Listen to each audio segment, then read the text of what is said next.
Let's go. There it is. Okay, final words from Mattia Corbetta. Come on out, Mattia, member of the Cabinet of the Ministry of Economic Development. He's going to talk about the status of Italian economic and legal environment and what's changing to help startups. Take it away. Thank you very much. Okay. So, hi to everybody. I would like to thank you very much for giving us the chance to tell you what Italy has made in the last few months in order to become a friendlier place for innovative businesses, for startups. So thank you very much on behalf of the Italian Minister of Economic Development, Federica Guidi, and on behalf of her Chief of the Cabinet, Stefano Firpo. So I think all of you are quite tired because we're going towards the end of this day, so I'm going to sum up for you very quickly the steps, in my opinion, the huge steps Italy has taken in order to become a more favorable place for innovative businesses.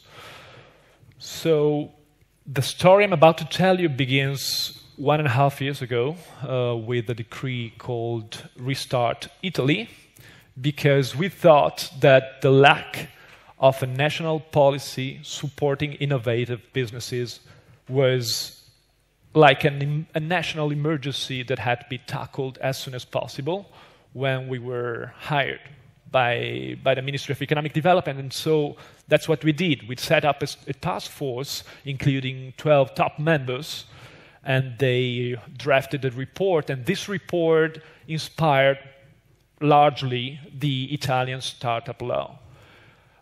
Its content: first, you can start up a company very quickly and with an online procedure. So it's quick, it's online, and you just self-certify the respect of a few criteria. Secondly, what to my eyes is very interesting is the labor law, because you can, maybe some of you have heard about how much it is difficult here in Italy to hire and fire people. Well, actually, for innovative startups, it's not like that. It's very simple because you can use very flexible temporary contracts for the personnel within the startup. And you can remunerate workers with equity instead of pay.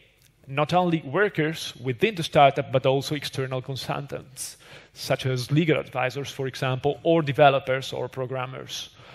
Thirdly, concerning always the labor law, you can split the salary into two parts, one fixed and one dynamic, a flexible part, depending on the performance of the startup. That means that the better the startup performs, the more money you'll get.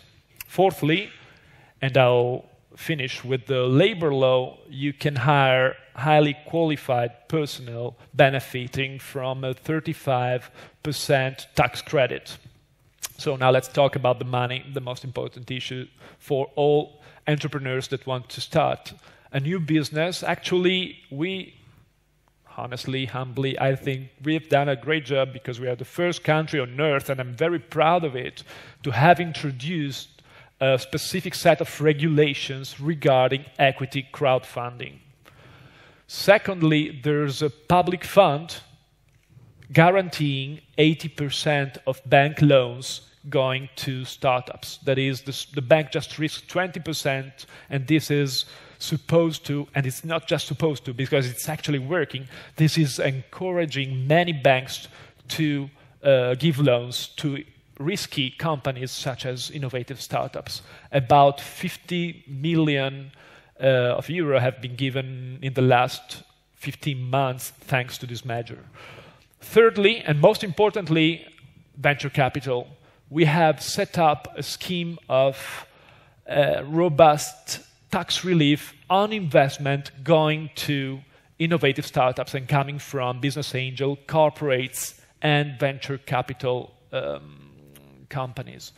And this is very important, and this makes Italy a very favorable place for investors that intend to give their capital to innovative businesses, to risk their capital for innovative businesses.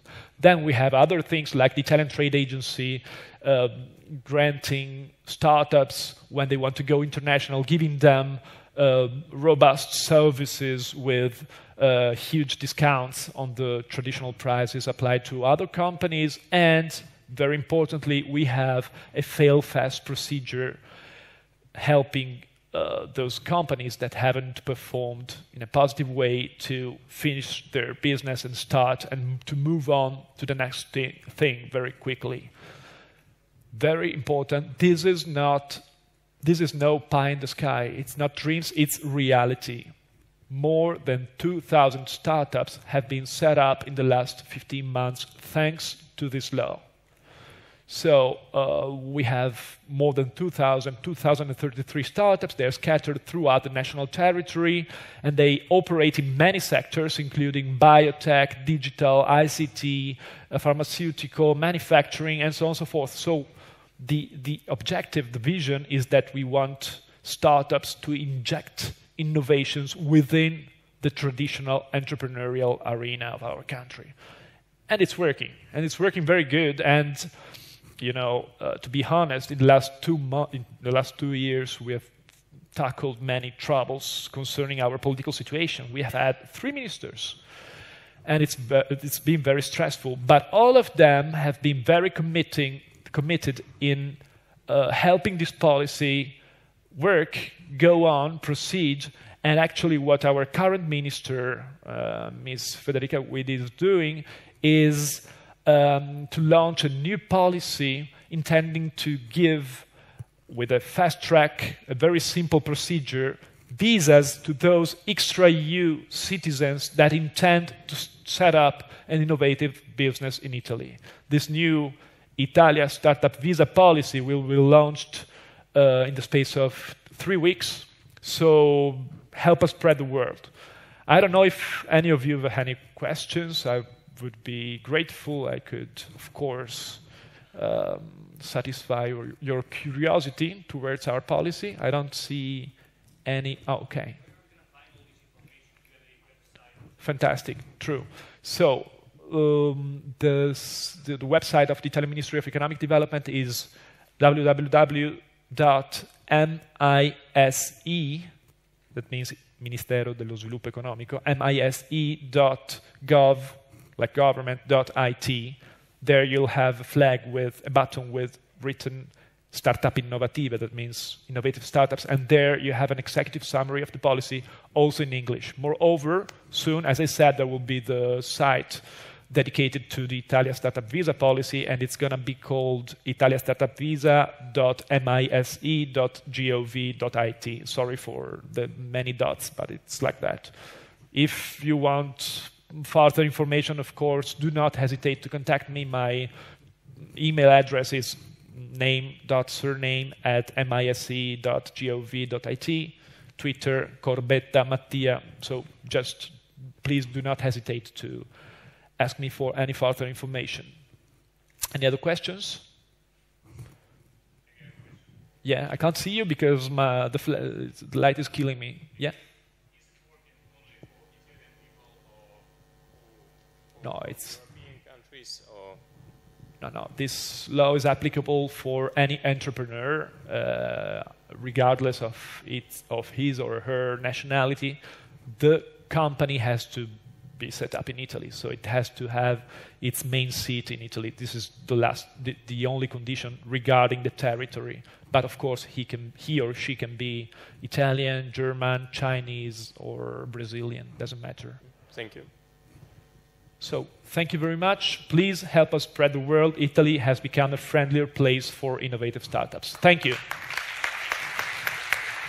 Grazie.